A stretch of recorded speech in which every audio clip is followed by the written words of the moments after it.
that are very much present in Europe are there. So education is an important part of the approach to deal with them. Providing hope probably is the best approach.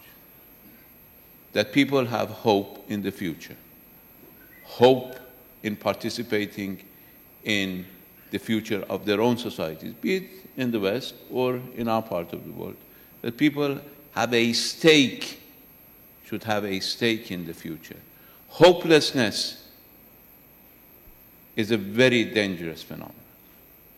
When people lack any hope for the future, many things can happen, both with India and with Pakistan. We hope for the best for both countries.